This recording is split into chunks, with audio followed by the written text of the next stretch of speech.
Welcome to Conversations in the Clinic. I'm Dr. Kelly, and I'm joined today by Dr. Chisako of Built Strong PT. Thank you for being here. Thanks, Kelly, for having us here today. Yeah, my pleasure. So let's get right to it. Tell us about your journey in physical therapy. I know it spans over a decade, and what inspired you to kind of specialize in pelvic health and start Built Strong PT. Yeah, so I've been a physical therapist for about 8 years now. And previously to that, I was a PTA. So I was an assistant for about 4 years. And I became a PT just because I wanted to really help, athletes. And I really wanted to be really engaged within how the body truly works. And I felt that being a physical therapist, you kind of had the best of both worlds of being in medicine as well as being in sports and orthopedics. Mhm. And then I think most PTs, we all start out in the ortho world, sports med world, and then we kind of just figure out where we want our niche to be. And right now, I've just fallen in love with pelvic health and women's health, and how that really is such a spectrum of a study where it doesn't only start during pregnancy or postpartum. It actually starts even earlier than that. And I love that I am constantly learning about how the pelvic floor really dictates how your entire body works. And Mhm. I enjoy, it was kind of a crash course, because when I got pregnant in 2020, everything was, all the classes, a lot of the typical pregnancy stuff definitely was not available. And I kind of had to teach myself how to, make sure that I was moving correctly and I was doing exercise as well. And I think taking that experience of being pregnant in that isolated time that we had Yeah. really helped me it really helped me the way that I treat now, but it also just kind of shaped the type of person, the person and the physical therapist that I am now. Yeah, no kidding. I don't think I knew you were a PTA prior to Oh becoming yeah. a physical therapist. No, I don't think I knew that. Um, Yeah, I that's how I started my journey. wow. Um, what I might know the answer, but tell our audience, like, what made you make the jump, and what's really the difference between the two? Yeah, so the difference between a PTA and a PT is the biggest picture is not being able to do the initial evaluation, so seeing the patient day one. And even though as a PTA you do make some assessments and you see patients on a regular, there are just more evidence-based practices that you learn during PT school that you don't really learn in PTA school. And there are like tedious little things that PTs can do and that PTs can do and that PTAs cannot do.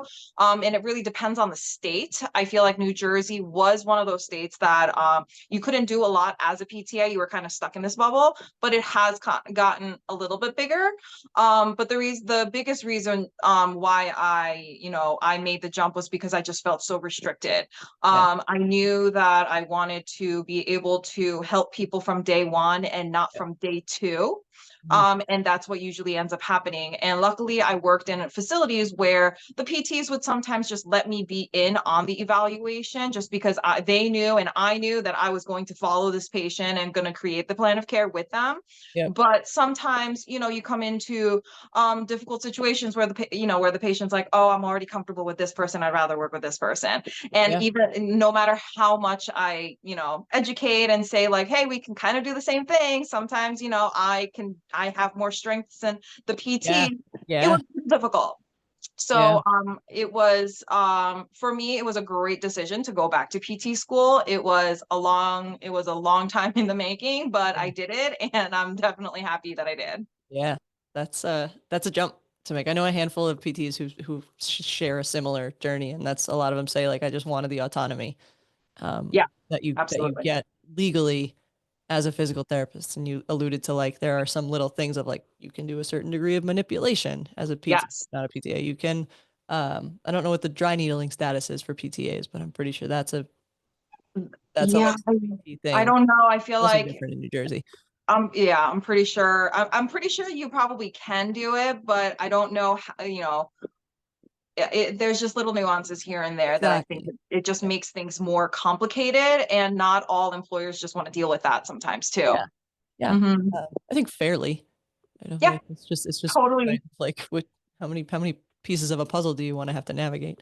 Right. There's a lot. Yeah, luckily you can work under just supervision. So as long Yeah. as if you're like phone call away, you can be, you can work, but that wasn't always the case. Yeah. When I first was a PTA, like we literally had to be direct Present. Yeah. directly present, like arm's reach away. Yeah. Yeah. So And it's why, and like I know great PTAs who are better at things than I am as a physical therapist, and it's thousand nice to have percent. somebody to Same lean on. here. Um, Yep. yeah, so shout out to all the PTAs who make our lives easier. For sure. Yep. Yeah, Yep. My coworker's a PTA. that's So awesome. shout out to her. Yeah. Awesome. Yep. I love it. hmm I love She's it. great. Uh, yeah, so you can gush on her a little bit, and tell us as you're doing that, that you offer concierge physical therapy services. So how does Yes. bringing therapy directly to a patient's home enhance their healing experience? Yeah, so bringing, things like pelvic health PT to someone's house is, obviously you get the privacy of your house, right? Yeah, You get to work with people when they are most vulnerable and trying to keep it their surrounding as much as possible. You're not in a clinic with, a bunch of other people, sometimes not even in a private room, and you're just talking to people. There's just a lot of different concerns that a lot of people do have, and I feel like me going to people's homes, it really just kind of nips all that in the bud and just be like, yeah, hey, I'm coming to you, let's figure out a time whenever your baby's asleep or best sleeping, or whatever that works for you when the house is quiet, let's figure it out. yeah, So I think it really helps, just the overall, what you can control, we try to control. And I think me going to people's homes to treat people is something that I can control. It's something that they can control. And their carryover is great. Just because there's no, oh, like my car broke down, or there's no like, I don't oh, have like that this. equipment at my house. I mean, it happens, right? And I mean, Yeah, kids get sick, yeah, oh things sure, always happen. But I'm trying to make it as easy as possible for people. yeah, And I think people are also returning to work a lot more now, physically to their jobs. So mhm, I think, not everyone doesn't have that 2 hours to go to physical therapy. yeah, block, So I make it, I physically go to you. So it'll take anywhere between 45 minutes to an hour. Everyone has that, yeah, and that's it. yeah, So myself right. and my That's huge to take away a commute for a busy parent. especially around here, you Yeah, you think something only takes 10 minutes, it could take you double the amount of time and in. suddenly they're doing construction on Bloomfield Avenue. Yeah, Yes, it's amazing right now. yeah, Yep, it's a one lane, Bloomfield Ave. It's road for wonderful. yeah, yeah. It's a good point. It's a good point. So Yeah. as you're saying it, I'm like, stress plays an impact on healing, and if you can lower the stress of sitting in Bluefield Avenue traffic at 4 o'clock on a Tuesday, uh, Yes. that enhances the healing. No question. Yes, Um, because stress does, funny things to our bodies, not only our pelvic floor, it really does a lot number to our entire system. So, um, yep, it yeah, I definitely love helps. I try to decrease the stress for most people as much as possible. yeah, and hopefully you have strategies to manage your own, which I'm sure you Yeah, do. driving quietly in a car without anything Yeah, on. without your littles, yeah, Yes, without the littles and without music and without, Coco Melon and Danny Go in the background is always great. yeah, yeah, yeah. I get it. Yeah, it can be really just sit at a stoplight and close your eyes a second. Yeah, it's kind of nice sometimes Yeah, just driving by myself. yeah, yeah, a treat. Yes, for sure. So tell us about you have different certifications, and you're a pregnancy and postpartum certified exercise specialist. So how did those influences help your treatment approach? Yeah, so I got my classical Pilates certification pre-COVID, and I really enjoyed just the whole holistic approach of how Pilates was. It's a little bit different now because it's kind of made it a little more mainstream and a little more contemporary. But Mhm, I have like more of a classical background in Pilates. That's the certification is just a little bit different. mhm, We have the ability to just use the reformer, but also just a mat Pilates. yep. And I like the fact that the Pilates certification that I had just really took a lot of the exercises that we would typically do in physical therapy, but it would kind of focus on different ways of doing the same exercise, whether it's breathing correctly, Mm-hmm. whether it's just engaging smaller little muscles to make sure that your body is nice and stable before moving on to something even either more difficult or with another prop.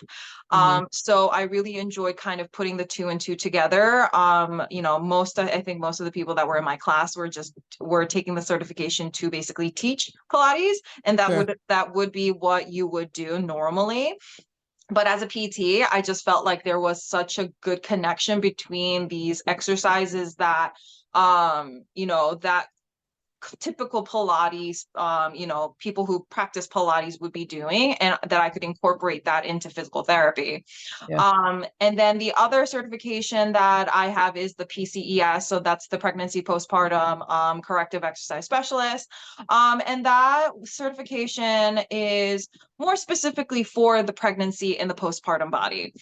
It really went over the anatomy of what truly does happen between the different trimesters, and in the fourth trimester that a lot of people do not talk about, Mm-hmm. and not only like the physical changes, but also how to kind of adapt with all the physical changes, how Mm-hmm. to change some of the exercises, how to focus on still breathing even though you feel like you can't breathe when you're pregnant. And it's and a lot of the shifts between like how your hips are moving and how your hips are in relation with like your SI or like your sacroiliac joint or your tailbone. And Yep. it really did a great job of just kind of tying everything together. And I did that certification during my maternity leave. And it was great just because I Good felt for like I you. was You rock star. Oh my gosh. and it was all online and it was great, but it was interactive. Had any questions, like you could answer, they would answer. And I think it was really well done just because it was made by a PT. Yeah. So our wavelengths and information and the things that she would give us would really make sense. Yeah. So I really enjoyed taking that class. And ever since then, I've just really, not only with my experience with pregnancy and postpartum, Yep. it kind of also just kind of elevated how I do things and what to and how to cue certain exercises if someone wasn't just understanding how to do something. I Yeah. think it just kind of opened my eyes from different directions so we could still get the task done. Yeah. We talked a little bit about this, and I'll ask you the next question in a second, but like talk about that fourth trimester with me. Yeah, I think there's, between social media, I think a lot of people are, really getting more educated on how the fourth trimester is a true fourth trimester. Yeah. Um, there's a lot of things that happen. You just had all these hormones, all these things change, so many big changes that just went on for the first, 9.5, 10 months of your body. You have that baby, and some people say that everything just crashes at that point because you are no longer pregnant, you are not carrying another child, you may be breastfeeding, you may not be, Mhm. and there's just a lot of changes. Your blood volume, your oxygen, like everything, heart rate, everything just gets, just kind of collides all in one. Yeah. Overhaul. And yes, for sure. And I think because of that, a lot of people, that's when they get the postpartum depression or the anxiety. Some people get postpartum OCD. A lot of people go through not only physical dysfunctions, but also mental. Hmm. And I think it's really important to really talk to a provider, whether it is your OB or whether it is a pelvic floor PT, because we can also help steer you to the right direction. Yeah. So yeah, the fourth trimester is really important. That is slowly not being as neglected because obviously the baby comes first and Sure. that's all we're always worried about. Yeah. But the mom also needs to really be taken care of. Yeah. And it's a difficult time for a lot of people. It's sometimes people say that it's sometimes more difficult than towards the end of the pregnancy. Yeah. Yeah. Mhm. Um, I laugh. I went to a pelvic floor course 2 years ago while I was 6 months pregnant, and it Yeah. was good, and it was a good little intro, and I learned a lot in it. Mostly that like I don't want to do pelvic floor stuff, but It's one or the other. It's either you it want to do it was or you don't. not my wheelhouse. But a great introduction. And in it, one of the things they said was like, if you've had a baby, you are always postpartum, Yes, right? Like so that true. fourth trimester, I think extends because yes, your body has changed and hormonally, and I'm curious your thoughts on that. But like, your head's always going to be in a different spot because now you have this baby, right? And I don't care if Yep. your baby is 40, they're still your baby. And Yep. I have patients in their 90s who have, great grandkids, and their Hmm. 60-year-old daughter is still their baby. Um, Yep. so I think that fourth trimester, we got to stop calling it trimesters then. Yeah, it's The definitely logic side of continuous. my brain is like, no, it's quad. Um, but It's yeah. the, and I'm curious of like, I'm down a little bit of like a hormone rabbit hole, Hmm. because they do play such an important role in our physiology, and our physical health and our mental health, right? It's all Yep. signals to and from the brains delivered through your blood, and all of these organs talk to each other. Um, so I mean, maybe you could talk a little bit about that, and maybe that feeds into my next question of like this misunderstanding of pelvic floor issues. And so like maybe some common misconceptions that you've encountered and how you address them. Yeah. There's definitely so many hormonal changes that happen not only during pregnancy but also postpartum. Honestly, I feel like it's one of those things where you're just constantly learning and trying to teach yourself. You know, there's just so many things that play a big role. And just starting with, when you have a baby, after you have a baby, you're not sleeping. Sleep is a huge, huge thing. Yeah. It Yeah. will drive you crazy when you are Yeah. not sleeping. Yeah. You really can't function well, and at an optimal level for too long of a period of time, Yep. right? Mm-hmm. Some people are okay with 3 to 4 hours of sleep. They feel refreshed afterwards and they're good to go. But most people need that 7 to 8 hours sleep. Yeah. And when you have a baby, especially for the first 2, 3 months, that newborn stage, you're getting maybe 2, 3 hours. If you're really lucky, you get that 4 hour stretch. Mm-hmm. Pediatricians are still telling, depending, obviously depends on the baby, but Sure. you have to wake the baby up after 4 hours so they could eat. They Yep. are still telling people that. And for some people, it's absolutely 1,000% true. Yeah. And obviously babies, they have, that's a whole nother topic. Yeah. But I think sleep is huge. I think sleep makes a really big difference on how our bodies are functioning. Yeah. And add that with the stress and the high cortisol level that we are going through, especially if it's your first baby, because you're literally trying to keep this baby alive. Mm-hmm. Um, you can control a good amount when the baby is in you and when you're still Yep. pregnant.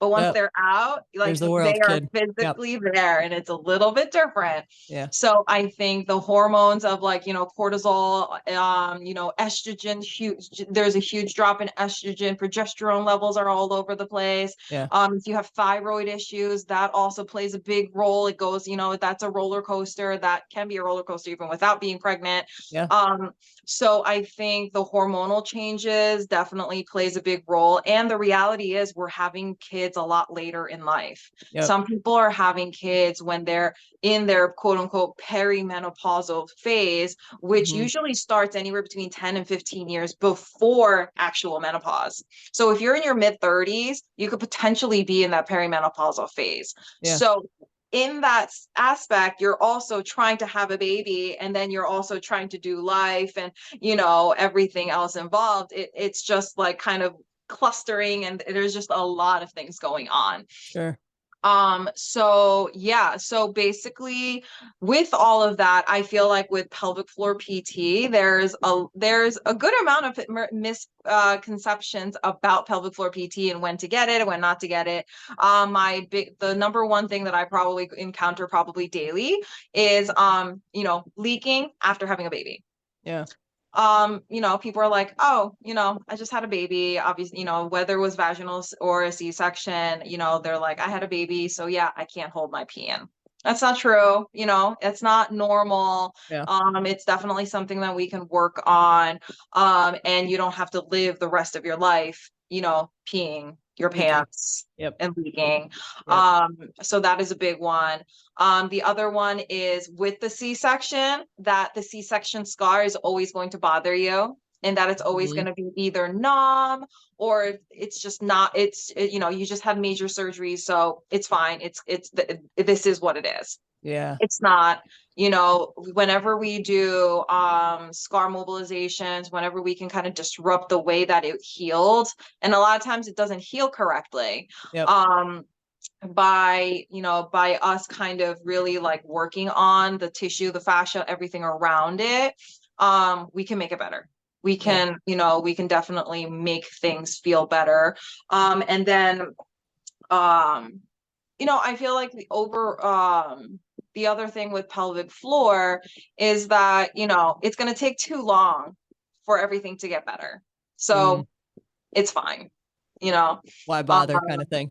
yeah, like, not that people don't want to put in the work. I mean, I think a lot, it does take work, but I think a lot of people just think that, oh, like you can't really see it, you can't really, do much to it, so why even bother? So, again, those are definitely concerns that I get kind of, asked, and, all the, just we kind of talk about all the time on our Yeah. consultations, Yeah. but all of it can be, we can make things better. It may not get 100% better. I can't Yep. guarantee that. I don't think any PT can guarantee that Yep. anything will get better, Yep. but we can make you more comfortable. We can make you more functional, and we can try to really make sure that things are kind of under control. Yeah. It's again for the longevity of things. Yeah. Right. Minimize its impact Exactly. and Because keep you functional. Yeah. yeah, Uh, because our pelvic floors are a muscle, so ultimately, there's statistics that say that if you don't use your muscle, you can get weaker. And mhm. every year, everything just kind of slowly, small percentages at a time get weaker. Our pelvic floor is the same way. So if we don't address it while we can, it's going to be really difficult when you are 70, 80 years old. Yep. And, at that point, it's still not too late, even at that point, Yep. but it just Yep. makes things more difficult. And again, it takes more time and more, it just becomes a little bit more of a, more work, let's just say. Yeah. It makes the mountain higher to climb. Just, yes, Yeah. absolutely. That's I use that a lot with my patients of like, listen, the stronger you are, heaven forbid something happens to you, the smaller your mountain. Right. Yes. If you're really weak and heaven forbid you get hit by a bus, if you were strong before you got hit by the bus, you're gonna have a better outcome, Yeah. after. And it's the same thing of, okay, if you had you had good habits for the Hmm. last 10, 15, 20, 35 years, okay, we're gonna minimize the impact of the work that we Yeah. have to do to stop a leakage or that kind of thing. Yeah. Um, yeah, I love that. So we talked a little bit about, you mentioned kind of the premenopause and perimenopausal woman, and I know you treat more than just the pelvic floor, everything from diastasis recti to orthopedic injuries. How do you kind of tailor your treatment plans? And I know as myself as a PT, like I like the diversity, I like the challenge, Yeah. I like a new thing coming in. So, um, you treat, I guess, primarily pelvic floor, but you just said like, oh, and someone mentioned their shoulder was hurting them, and I can help you with that too. So talk about a little bit of what you do treat and kind of what some of your favorite conditions are. Yeah. So, I feel like the more I, learned more about about the pelvic floor, the more I realized it's all so connected that it's almost scary. Yeah. You know, we can always go back to like the homunculus, which is like that, like the brain of when things were developed in utero and so and so. Hmm. And they say that the jaw, the TMJ, and the pelvic floor and your foot are more or less developed all about the same time. Yeah. So We'd have to pull up a picture of a homunculus, but yeah, yeah, the yeah. homunculus, for anybody listening, my husband was like, you need to have someone on who doesn't know anything about anatomy so you can explain it to normal people. It's It's like, true. so the homunculus, if you Google it, it's a really cool. It's basically your brain's map of your body, and there Hmm. are areas that are next to each other. So it's like, New Jersey borders Pennsylvania, so those two areas are closer connected than New Jersey and California. So that's what you're getting out of saying that the jaw and the pelvic floor and your foot are really close. Again, I'd have to pull up a picture of a homunculus. It's been a while since I took anatomy, but Yeah, no, but they say that because, obviously just seeing something like homunculus, you can really see that everything is all just all in one area, right? Obviously, we need our brain, we need everything to kind of make our whole entire body function and work well. But just really honing in on how the pelvic floor works. Again, it just really does show you how step by step things all kind of add up. And I love the fact that when I have these conversations, these evaluations with these patients, sometimes I'll ask the most random question, but I don't think it's random. But in reality, for them, it's really random. Mm-hmm. Sorry, my sleep, my hatch, Oh, you're good. my sound machine. Sorry. You're good. So yeah, so basically I love that it's kind of like an onion. You can kind of keep Yeah. peeling and peeling and peeling, and you want to find out what the core problem is. Yeah. And I find that a lot of times, yes, sometimes it is a true pelvic floor issue, and it's truly that's where it starts from. Yep. But it's interesting how some of these things, some of the symptoms that they're having, doesn't actually start from the pelvic floor. It sometimes it starts from, a fall they had 5, 6, 10 years ago. Mm-hmm. It starts from the way that they're walking because their foot, because they have to wear a certain shoe to work. Mm-hmm. Mm-hmm. Sometimes it's, what they have like a weird habit of doing, whether it's chewing gum or what they do to kind of, what they think they're calming themselves down, but in reality, they're heightening up the nervous system and they're making it worse. Mm-hmm. Um, so yeah, things like that. I love the whole like CSI kind of type of thing. I love kind of like doing a little bit of detective work to really Yeah. figure out what is truly going on because it's usually all connected. And, my patients at least once a session will say, I don't think this has anything to do with this, but, and I'm like, chances are it is. And it usually is. Yeah. So I love that I get to play a little bit of that detective work every Mm-hmm. session. And we find different things to work on, not only within the pelvic floor. A lot of times, a lot of it is just like manual work to just really make sure that our bodies are working well, Yeah. whether that's fascial work like a myofascial release, trigger point release, cupping. I love cupping. I love like a vibration, kind of like the Theragun or like the Mm-hmm. Hypervolt type of vibration machines. Mm-hmm. I love working with Graston and just like that instrument assisted. So a good amount of like our treatment ends up being manual work because we Sure. kind of have to unwind the entire body to Yeah. get back to, how we can truly engage our bodies now. Yeah. Um, all of those manual techniques that you just listed, I try to explain because I do a handful of them too. And I try to explain like we are talking directly to your nervous system Yes. when we do this stuff, right? Anytime you lay your hands Mhm. on somebody with whatever it is you're putting on them, their nerves are communicating through their skin Mhm. and through their muscles and through their fascia to their brain to say like this is a non-threatening situation. Mhm. We are safe. This is a cup or this is a hand or this is a whatever, and we are safe. Yep. And that alone is really powerful to just reset somebody's nervous system. And Yeah. and and I always laugh that people will get up off the table and they're like, "Oh my God, you fixed it!" And it's like, "I know I helped it. We're gonna Mhm. fix it, but Yes. this is just the reset." Yep. Um, and that's why it's important to still do the work.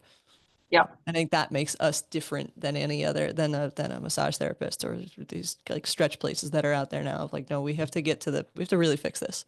Um, Yeah. We kind of give it a kickstart. mhm. And then afterwards also we always follow it up with some sort of exercise to maintain what we just gained. Yeah, teach And your body it's to keep it there. exactly, we Yeah, just need to always just kind of work progressively in that sense, to get, to make sure that the body kind of stays and gets better and then rewires itself yeah, to basically be like, hey, this is our new norm now. This is yeah, where we need to get to. So let's yeah, try to stay here. yeah, um, yeah. Share it with us a success story that stands out in your career. Yeah. So, I've been doing pelvic floor for about like 3 years or so now, on my own for about 2 years. And, there's been a few instances where, I was almost kind of like taken aback and I'm like, oh, like, this is what I'm meant to do. And I feel like a lot of those stories and a lot of the people who do tell me that is when it always ends with, oh, I wish I did this earlier. Mm. And as weird as that is, because, as PTs, we're like, well, duh, you always need No kidding. PT. Like, if you have a body, you kind of always should get a tune-up, or, Yeah. like our cars need tune-ups, they need an oil change. Like, that's kind of how we are as a PT, right? Like, we always like to think of ourselves as that body mechanic. Yeah, right. Some cars need more work than others, but ultimately every car needs work. And I feel like, the patients that are always like, like, oh, like I wish I did this sooner, or like, oh, like now, I feel better than I did before, let's say I was pregnant. I mean, there's nothing better. There's nothing of a better feeling than that. Yeah. Like I had a patient who was literally 6 months postpartum, had her first kid, and she literally thought that she would never be able to work out ever again. She had a Oh. traumatic birth. She, Hmm. had a really rough time with her newborn. Her partner worked a lot, so she was Yeah. like solo. A lot of things can just Yep. topple on really quick. And, she finally made the jump to be like, hey, like I need to do something. And I stepped in, I was able to help her.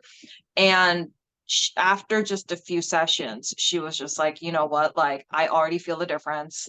Like I have more energy. I feel, even though I'm not back at physically where I want to look, Sure. she tells me that this is how I physically want to feel. And if I already feel this much better within a few sessions, I know I'll get better, if not more. Yeah, it's gonna compound. Yeah. Yeah. Yeah, I always say that that's the best part of being a PT is there's very few careers where you get those types of interactions. Yeah. It's like, oh my gosh, I could lift up my kid again, or I could climb the stairs, or I didn't have to worry that I was gonna pee in the middle of the play, kind of thing. Yep. Yeah. Yeah, absolutely. And I feel like even though as PTs, we don't always look for instant gratification because it's Sure. not always there. Yep. It does take time and work on our part, but also work on the patient's part. Hmm. Hmm.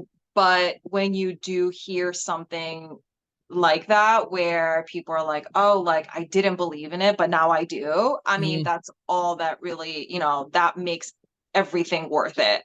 Yeah. Um, Yep. yeah, For I sure. think, not only in pelvic floor, like I did a lot of, work at nursing home facilities as Hmm. well. And the Hmm. same thing, like, either the patient or their caretaker be like, oh, she was never able to do that before, but now she can because she's been doing PT. It's like, Yeah. yes. Yeah. It's funny. I've had patients say the same thing of like, you know what? I didn't even realize it was better, Yeah. but it's better. And you're like, yeah, Yeah. great. That's the point. Hmm. Yeah, it Yeah, is. usually it's a gradual climb, Yeah. for sure. Okay, so we'll wrap up a little bit here, but if someone wanted to start working with you, what does that kind of onboarding patient look like, and what's the best way for them to reach you? Yeah, so I always provide like a consultation on the phone initially. So whether that's the first time that we're talking or the second time, I always just like to get a feel for what's going on, Mhm. just so the patient also realizes that that they hear my voice, that they see and hear that I am here to literally help you with anything and everything. Yeah, And I'm not, there to just get in and get out. I think a lot of PTs unfortunately get a lot of bad representation just because of the different models, different facilities, yep, everything. yep, But there are some really good PTs out there, and we are ultimately in the field because we want to help people. always, yeah, And it's, so basically I do try to do like a consultation. I really try to hear people out even before. So then I also have like a little bit of a plan going into our first sure, session. yeah, So then we talk for a little bit, and then once we do schedule an appointment, I basically do a whole total body approach. Again, another orthopedic basically assessment, looking at their, even without me saying, hey, let me see you walk, I already saw you walk. I already see how you're You love sitting. that. It's like a PT superpower of like, I know a lot about you already. You don't I have to open your mouth. and I love the fact, another plus of me, going to people's homes is that I'm in their environment. Sure. Natural habitat. Natural habitat. I see where they're sitting. I see where they hang out. I see how low their couch is, and I it's was just so gonna hard say to you get can up. read the dents in the couch. Yeah. Yes, yes. And it's I so like good. that. Like it's zero judgment. Of It's just course. I Yeah. like Yeah. to see how people truly are in their Yeah. environment. And I think seeing that really takes it to the next level, because when you go to an outpatient, you just Yep. don't always get to see that. You tease it out and you see it, but it's not like bam, it's right there. Hits you in the face. Yeah. Exactly. Yeah. So Yeah. yeah, I like to basically look at posture. I look at your alignment. I see if there's any kind of tight muscles, just because again, your pelvis and everything is all connected. Sure. And then with the consent, I do an internal exam. It's usually very quick. It's only a few minutes. We're not like an OBGYN. We don't use speculums. It's literally just my hand.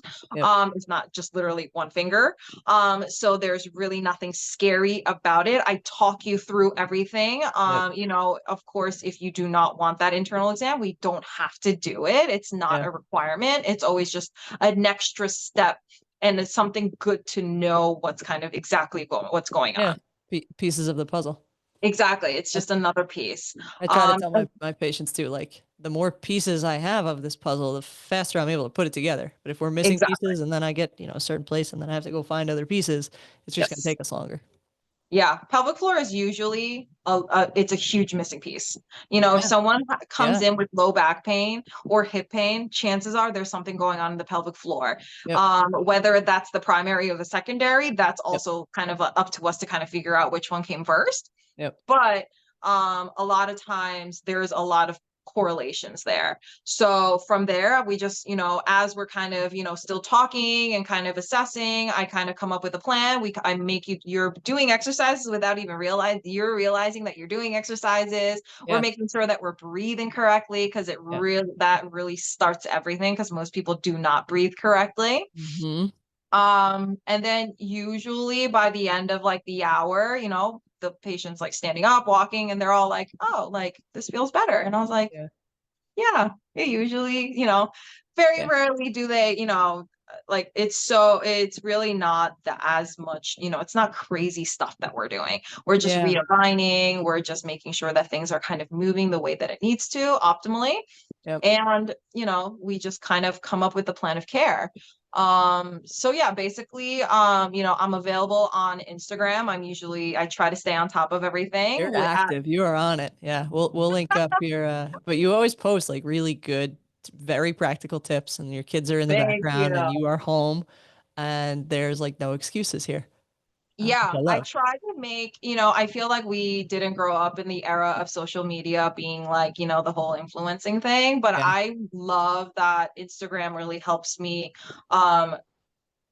Basically I post things to make sure that I can send that out to a patient, Yeah. Yeah. or like a home exercise It's real program. life stuff. Yeah. Yeah, like, Yep. sometimes people just don't do well on a piece of paper and like Yep. being told what to do. So I'm like, here are the exercises that we did.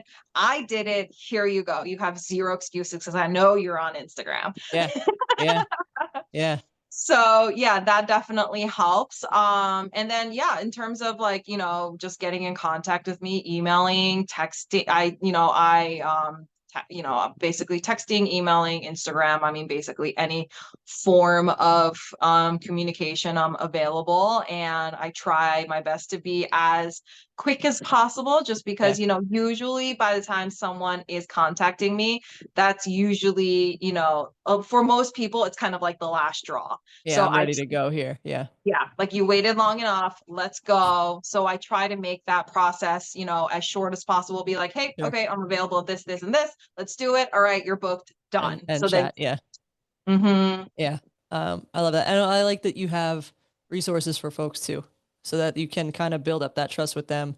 And then they say, you know what, I really need personalized help with this. Let me call her. Let me call Dr. Yeah. Chisako here. Um, Yeah. I love it. Okay, so I'll make sure that I link, your phone number and your website and all that other good stuff, Thank your you. Instagram through here. But we're gonna finish up with a couple rapid fires. Okay, you just Okay. don't think, just answer. Most used emoji. Oh, the crying laugh. Oh, that's a good one. That says a Yeah. lot about a person. Uh, your favorite pizza topping. Oh, I'm boring. I like any kind of vegetable. Oh, all right. Yeah, that's Yeah. boring. Boring.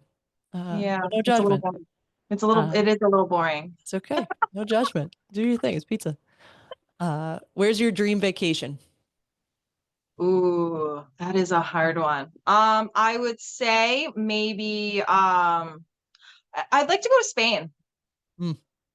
I've heard Yeah. it's amazing there. I have a couple of Yeah. patients who just did the Camino, which is like Mm. this crazy long, hundreds of mile spiritual walk that people go on. Yeah. And then they end up on my table. But that's another story. Plantar fasciitis because they're not wearing the right Yeah, shoes. and hip pain. Yeah. Yep. Okay, so we're going to Spain on your dream vacation. What's your favorite local restaurant? Local restaurant. Oof, that's so hard. If I were to go to a restaurant, I like to go. Oh my goodness, where do I like to go? Am I that boring? We don't go to restaurants. That's okay. You got littles. Favorite home cooked meal then? Oh, home cooked meal, I would say is this chicken dish that I make. It's called karage, but it's like a fried chicken, but it's more Japanese than like a Korean fried chicken because Korean fried chicken places are popping up left and right, but They it's are, Japanese yeah. fried chicken. It's a little different. Okay. Love it.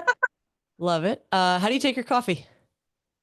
I take it with a little bit of cream, preferably caramel macchiato Mm, creamer, yum. but not like just like a splash, Tiny, just tiny bit. enough to yeah, not, Make it exciting.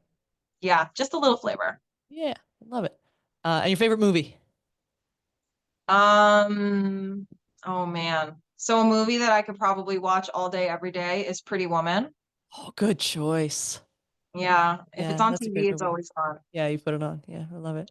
Uh, Yeah, I love it. Okay, I did not prepare you for this one, but I always like to see like, oh, how'd the conversation go and decide if I'm going to ask it. Do you know who Lewis Howes is? no. He's a podcaster and he's interviewed. He's got the School of Greatness as his podcast, and he's interviewed billionaires and everybody under the sun. And at the end of his show, he asked this question. So stay with me. It's a little bit of a long question. It's called the three truths. And he says, you reach the end of your days, you get to pick whenever it is. You've written all the books, you've treated all the patients, you've done everything you want to do. But for whatever reason, you have to take it all with you. And before you go, they give you a piece of paper and a pen, and they say you can write down three things that you know to be true that you can leave behind. What are your three truths? Ooh, three truths. Um, Hopefully this is kind of like, I mean, it's kind of on topic-ish. Um, I'd say like um being true to yourself, right? Because I feel like if you are true to yourself and you really believe like in who you are, you're a better person. You're Mm-hmm. not putting on a front. Mm-hmm. Um, another one is, you know, be as happy as you can. So Mm, meaning try to find happiness in whatever you're doing. If you're not happy with what you're doing, regardless if it's a job, whether it's with anything, I think there's always time to change things up. mm-hmm. You're never really stuck in one thing. And then as cliche as it might be, because we're PTs, keep moving. My girl. We didn't script that, I swear to God. I Yeah, think say movement more. is cheap, free, easy medicine. And once you really get into the groove of working out, whether it's 10 minutes, 15 minutes tops, your body's going to crave it. Your body's going to need it. And it's gonna ask it in different ways. Hmm. So I think, yes, starting for most people is difficult. But once you start it, you will truly find, you will notice a difference Mhm. in your body, in your mental clarity, in basically even in your relationships, anything. Mhm. Just taking that time to just move, like I, right before we started this, I went for a 10-minute walk with my kids. Walk as in like I am just I walk my kids. Like it's not much of a, Teetering around. Yeah.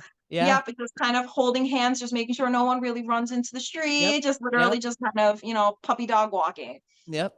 But it makes a world of a difference. And I think just doing that kind of ties everything else together. Yeah. You are more happy normally outside, and Yeah. then you are staying true to yourself because that's, what you need and that's what we want. And we're just, working at being our best selves. Yeah. Yeah. Oh, I love that. Yeah. Be true to yourself, be happy, and keep moving. Uh, Yeah. yeah. I'm a little biased here, but I don't know. We speak the same language with that. But this was amazing. I want to take a moment to just acknowledge you and say thank you for coming on here and sharing your expertise with us and talking to our audience to get to know you a little bit better and the services that you offer. And it's really hard to do what you are doing. And it takes a lot of guts and it takes a lot of being true to yourself to know like, hey, this is the right thing and I'm doing it for the right reasons. So I just want to appreciate and acknowledge you there. And I should turn a light on in my office because I just I just look like a ghost right now.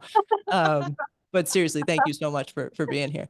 Thank you. No, thank you so much for letting me use this platform to really, continue just educating and just letting people know that, not only are PTs available, like PTs that we care, Yeah. you just, and we really do try to help people. And if one doesn't work out, then that's okay. You got to find the next one that works for you because we're not everyone's cup of teas, I'll tell you that. Yeah. But, if you find a good one, you got to stick with it and the good things will come. So thank you so much for having me. I think that this is great.